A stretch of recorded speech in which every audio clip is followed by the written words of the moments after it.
Assalamualaikum warahmatullahi wabarakatuh. Perkenalkan, nama saya Yesi Yustika Furi, NIM 50658. Di sini izinkan saya untuk mempresentasikan hasil proposal tesis saya yang berjudul Pengaruh Kinerja Environment Social Governance terhadap tingkat risiko perusahaan dengan tipe kepemilikan dan ketidakpastian kebijakan politik sebagai variabel pemoderasi yang dibimbing oleh Iwayan Nukalantara. Masuk ke latar belakang bahwa kesadaran masyarakat mengenai kinerja lingkungan sosial dan tata kelola telah meningkat. Hal itu tercermin dari diadakannya Paris Agreement tahun 2015 yang berkomitmen untuk menurunkan emisi gas rumah kaca dan kenaikan suhu global, di mana perusahaan diharapkan ikut berkontribusi terhadap pengalokasian sumber daya pada ESG. Dan telah banyak negara-negara yang telah meratifikasi Paris Agreement di tahun 2015 tersebut. Karena ESG ini sangat penting dalam mendukung produktivitas sosial, pertumbuhan, dan isu-isu berkelanjutan sehingga nantinya diharapkan akan mempercepat penurunan emisi gas rumah kaca dan kenaikan suhu global. Terdapat dua pandangan berbeda ketika sebuah perusahaan itu berinvestasi pada ESG. Menurut teori tata kelola, jika perusahaan memiliki praktik tata kelola yang baik, itu bisa meningkatkan nilai perusahaan. Research-based view juga memberikan pandangan bahwa praktik-praktik bertanggung jawab terhadap lingkungan dan sosial ini lebih menarik, lebih banyak karyawan yang berkualitas. Dan menurut stakeholder teori, maksimalisasi nilai harus dimasukkan nilai pemangku kepentingan dan tidak hanya didasarkan pada nilai pemegang saham. Lalu Friedman 1970 berpendapat berbeda karena investasi itu dianggap berkaitan dengan tanggung jawab yang hanya membawa keuntungan finansial terbatas. Lalu untuk Atif et al. 2019 menjelaskan jika investasi yang dilakukan terhadap tanggung jawab sosial ini menciptakan masalah keagenan di mana manajer yang terlibat dalam kegiatan investasi ESG dapat mengorbankan keuntungan pemegang saham. Sehingga perlu diterapkan sebuah strategi penting untuk mengambil sebuah keputusan agar balance antara eh, pemangku kepentingan yang ada di perusahaan. Nah, perusahaan itu harus mengambil sebuah risiko, sebuah tingkat risiko tertentu untuk bisa mendapatkan akses return yang diharapkan. Namun dalam perjalanan pertimbangan pengambilan keputusan penting tersebut, perusahaan itu menghadapi serangkaian faktor yang tidak pasti. Salah satunya adalah ketidakpastian kebijakan politik di sebuah negara. Lalu penelitian terdahulu oleh Bubakri 2013 telah mempertimbangkan adanya dampak kepemilikan negara atau state ownership enterprise yang berpendapat jika intervensi pemerintah yang kuat itu bisa menyebabkan perusahaan milik pemerintah itu melakukan investasi pada proyek yang tidak terlalu berisiko atau konservatif. Sedangkan perusahaan non-state ini akan lebih cenderung melakukan eh, dan mengambil risiko yang sangat tinggi untuk meningkatkan volatilitas pendapatan. Artinya SOE lebih mengambil proyek yang lebih berisiko. Penelitian ini dilakukan di Asia karena saat ini Asia memiliki tren untuk melakukan kebijakan perdagangan berkelanjutan eh, yang berkaitan dengan ESG. Lalu penelitian ini menawarkan beberapa kebaruan seperti sejauh pengetahuan peneliti yang mengaitkan antara ESG dengan tingkat pengambilan risiko yang dimoderasi di kepemilikan dan ketidakpastian kebijakan politik ini masih terbatas, terutama di Asia. Penelitian terdahulu oleh He et al. Hanya mengaitkan ESG dan corporate risk taking, lalu Wen et al. Hanya mengaitkan antara corporate risk taking dan tidak kebijakan ekonomi. Lalu Ho et al. Hanya mengaitkan mengenai state ownership pada corporate risk taking di Vietnam. Sehingga penelitian ini mencoba memahami keterlibatan ESG dari perspektif pengambilan risiko yang dimoderasi oleh kepemilikan dan ketidakpastian kebijakan politik di Asia. Untuk pertanyaan penelitiannya pertama, apakah ESG berpengaruh negatif terhadap tingkat risiko? Lalu yang kedua, apakah tipe kepemilikan moderasi berpengaruh? Maksud saya, apakah tipe kepemilikan memoderasi pengaruh kinerja ESG terhadap tingkat risiko perusahaan? Lalu, apakah ketidakpastian kebijakan ekonomi memoderasi pengaruh ESG terhadap tingkat pengambilan risiko?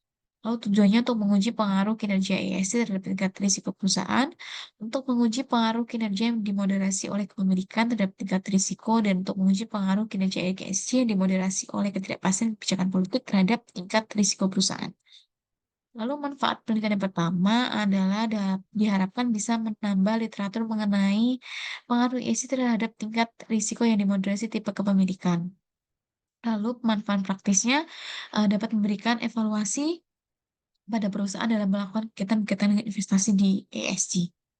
Untuk kajian pustaka yang pertama, tingkat risiko perusahaan ini merupakan strategi pengambilan keputusan utama dan beresiko yang digunakan oleh perusahaan untuk melakukan ekspansi serta merupakan faktor penting mendorong kinerja dan pertumbuhan perusahaan. Sedangkan ESG ini terdiri dari 3 pilar yang berfokus pada berbeda-beda hal. Environment berfokus pada proses yang ditimbulkan dari proses bisnis. Sosial ini berfokus terhadap kompensasi dan tunjangan yang diberikan kepada karyawan, kualitas produk, dan hubungan dengan perusahaan lain. Sedangkan governance berfokus pada pembangunan sistem tata kelola internal perusahaan.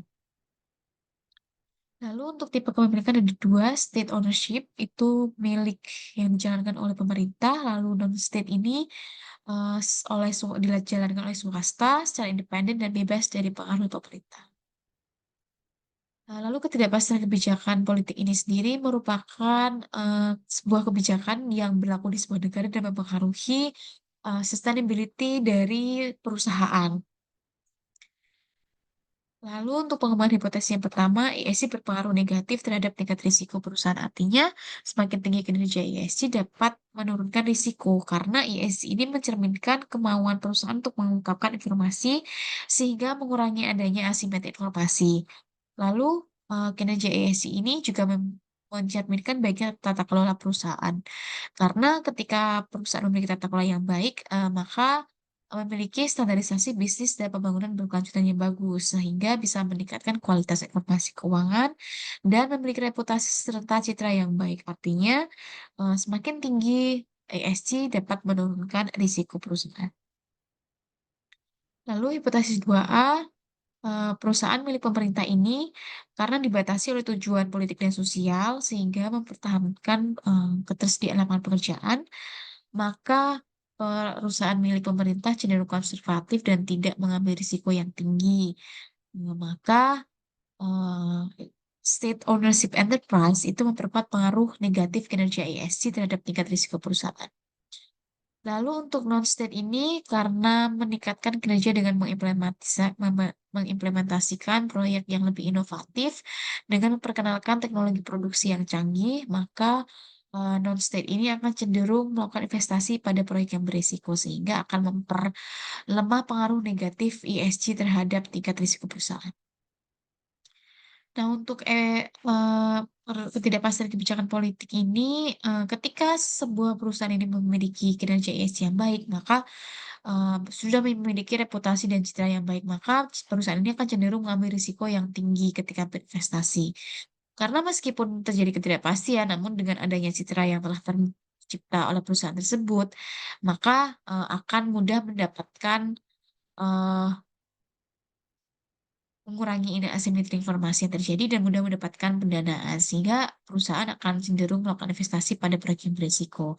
Maka eh, policy uncertainty ini dapat memperlemah pengaruh negatif ESG terhadap tingkat risiko perusahaan. Berikut model penelitiannya. Lalu metode penelitian yang pertama, jenis datanya data sekunder. Lalu pendekatannya menggunakan data panel unbalanced data. Lalu teknik pengumpulannya purposive sampling dan periode penelitiannya 2010 hingga 2022. Berikut jumlah sampel per negara terdapat 220 perusahaan yang digunakan, tapi karena unbalanced, jadi memang hanya ada 10.000 observasi. Berikut untuk definisi operasionalnya, kalau tingkat risiko ini menggunakan volatilitas harga saham berupa standar deviasi tahunan dari return lingkungan perusahaan. Lalu untuk kinerja ESG menggunakan rata-rata kinerja environment social governance untuk tipe kepemilikan menggunakan non-state dan state. Lalu ketidakpastian kebijakan politik ini berupa indeks. Lalu untuk variable kontrolnya adalah firm size, logaritma natural dari total aset, dan board size, jumlah anggota dewan, dan GDP annual growth, yaitu berupa tingkat pertumbuhan tahunan GDP. Berikut model empirisnya. Nah, lalu berikut hasilnya, di mana yang kiri adalah hasil statistik deskriptif sebelum dilakukan logaritma natural pada variabel ESG, lalu sebelah kanan yang telah dilakukan logaritma natural pada variabel ESG. Lalu untuk uji hipotesis yang pertama berpengaruh negatif signifikan diterima, Hipotesis 2A memperkuat pengaruh negatif signifikan diterima. Lalu hipotesis 2B memperlemah pengaruh negatif diterima. Lalu untuk variabel 3 itu memperlemah pengaruh negatif diterima. Nah, kami juga melakukan robustness test dengan melakukan penelitian pada proksi lain untuk tingkat risiko itu menggunakan case holding, di mana hasil robustness test ini mendukung hasil temuan utama yang telah dijabarkan oleh peneliti tadi, di mana menggunakan eh, sama-sama menggunakan ESG, lalu yang variabel dependentnya adalah case holding. Lalu berikut simpulannya di mana semua hipotesis telah terdukung. Lalu untuk keterbatasan penelitian yang pertama, bahwa hanya ada dua proksi saja yang digunakan dan perlu dilakukan pengujian dengan proksi lain. Selain itu, periode observasi juga terbatas, hanya 13 tahun di Asia. Lalu aplikasi penelitian yang pertama memberikan kontribusi pada akademisi dan peneliti dan dengan memberikan masukan terkait pengaruh kepemilikan dan ketidakpastian kebijakan politik, terutama yang berkaitan dengan ESG terhadap tingkat risiko perusahaan di Asia. Selain itu, data ini diharapkan bisa memberikan informasi empiris yang bisa digunakan untuk pertimbangan pengambilan keputusan berkaitan dengan ESG, kepemilikan, dan ketidakpastian, serta tingkat risiko perusahaan. Terima kasih, sekian dari saya. Ada kurang lebihnya mohon maaf. Wassalamualaikum warahmatullahi wabarakatuh.